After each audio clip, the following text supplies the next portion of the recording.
दिल्ली में 41 साल के बाद हुई जबरदस्त बरसात से मुश्किलें अभी कम भी नहीं हुई और बाढ़ का खतरा बढ़ने लग गया। हथिनी कुंड बैराज से छोड़ा गया पानी दिल्ली की मुसीबतों में इजाफा कर रहा है। यमुना खतरे के निशान से ऊपर बह रही है, लिहाजा डूब क्षेत्र में रहने वाले लोगों को सुरक्षित ठिकानों तक पहुंचाया जा रहा है। दिल्ली में हर पल बाढ़ का खतरा बढ़ता जा रहा है। यमुना नदी खतरे के निशान से ऊपर बह रही है।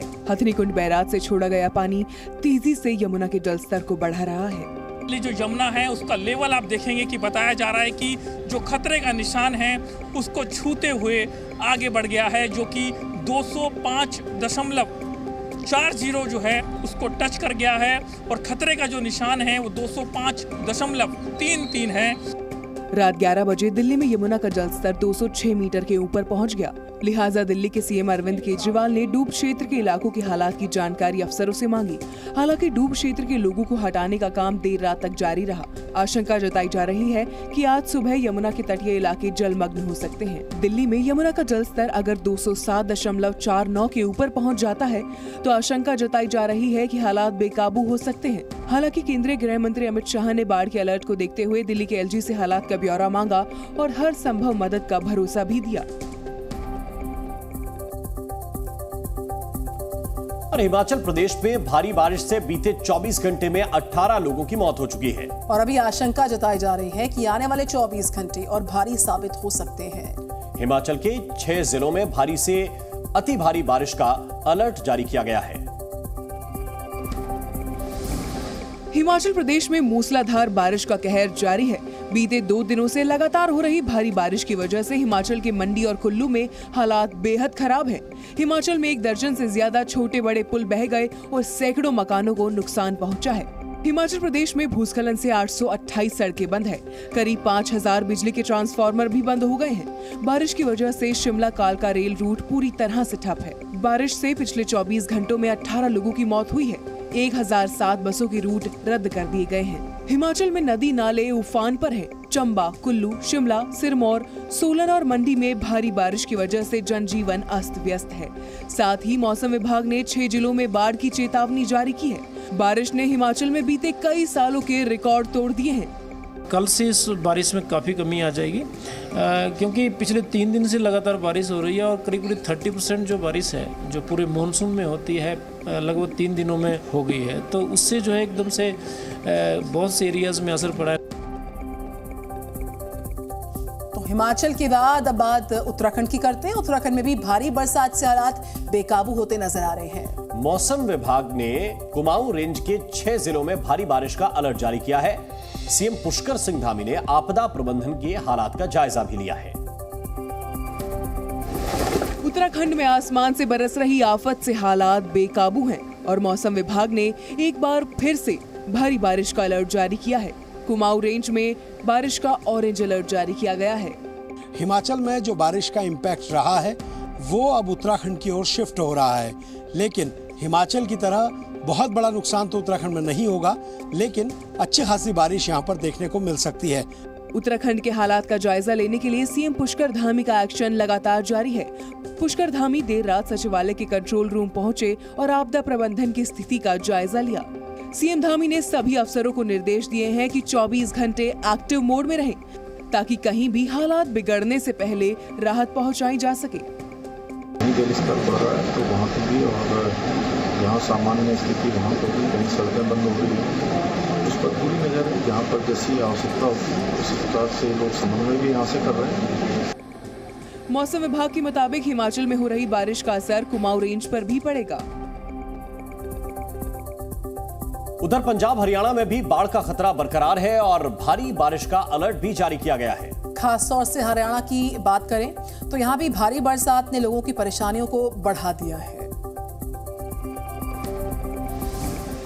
भारी बारिश से पंजाब और हरियाणा का भी हाल बेहाल है। पंजाब के कई शहरों में मानसून ने अपना असर दिखाया है। राजपुरा के तिपाला गांव में 18 लोग बाढ़ में फंस गए। इन लोगों को सुरक्षित निकालने के लिए रेस्क्यू ऑपरेशन चलाया गया।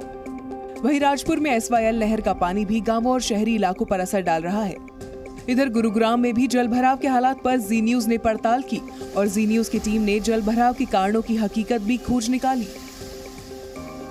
जब भारी बारिश होती है कई सेंटीमीटर और मिलीमीटर बारिश होती है, उसके बाद सड़कों पे जब पानी भरता है तो उतनी संख्या में ये नाले से पानी यहाँ से नहीं बह पाता।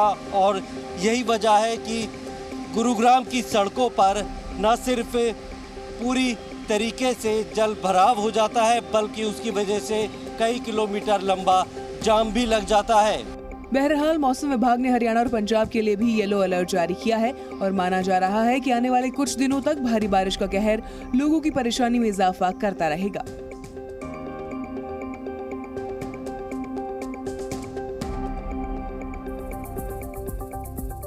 तो पश्चिम बंगाल की बात करेंगे। पंचायत चुनाव के नतीजे आने हैं और चुनावों को लेकर जो हिंसा हुई है उसके बाद हर किसी की नजर हालात पर है और इन नतीजों पर टिकी हुई है हर किसी की निगाह। एक रिपोर्ट पर नजर।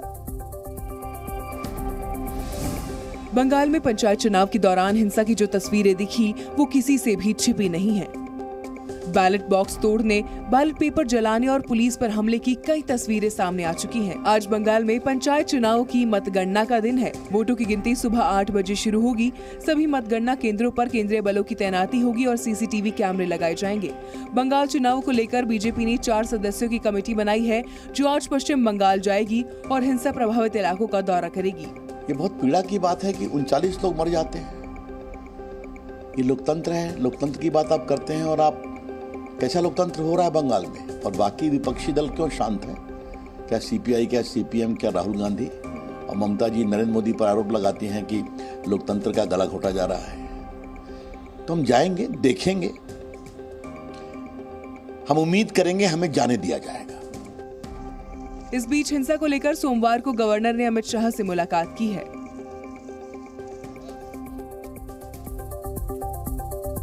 जम्मू कश्मीर में आर्टिकल 370 हटाए जाने की चुनौती वाली याचिकाओं पर आज सुप्रीम कोर्ट में सुनवाई होगी। अगस्त 2019 में केंद्र सरकार अनुच्छेद 370 को सरकार ने हटा दिया था और राज्य को 2 केंद्र शासित प्रदेशों में बांट दिया था। जम्मू कश्मीर में संविधान के अनुच्छेद 370 को निरस्त किए जाने को चुनौती देने वाली याचिकाओं पर आज सुनवाई होगी। सुप्रीम कोर्ट की संविधान पीठ याचिकाओं की सुनवाई करेगी। इससे पहले केंद्र सरकार ने एक हलफनामा दायर किया है जिसमें आर्टिकल 370 लागू होने के बाद कश्मीर में हुए बदलावों का जिक्र है, जिसमें केंद्र सरकार ने बताया है कि आतंकवाद झेल रही जम्मू कश्मीर में शांति, प्रगति और स्थिरता बहाल हुई है। आतंकवादियों और अलगाववादियों के इशारे पर होने वाली हिंसा बीते दिनों की बात हो चुकी है। आर्टिकल 370 हटाने के बाद आतंकी और अलगाववादी नेटवर्क ध्वस्त हुए हैं। केंद्र की योजनाओं का लाभ जम्मू कश्मीर और लद्दाख के लोगों को मिल रहा है। पत्थरबाजी की घटनाओं पर पूरी तरह से लगाम लगा है। जम्मू कश्मीर के पर्यटन में जबरदस्त इजाफा हुआ है। दरअसल नेशनल कॉन्फ्रेंस के नेता और 2 दूसरे वकीलों ने याचिका दायर कर कश्मीर से धारा 370 हटाने के फैसले को चुनौती दी थी। मामले की सुनवाई जस्टिस संजय किशन कौल की अध्यक्षता वाली 5 जजों की बेंच करेगी।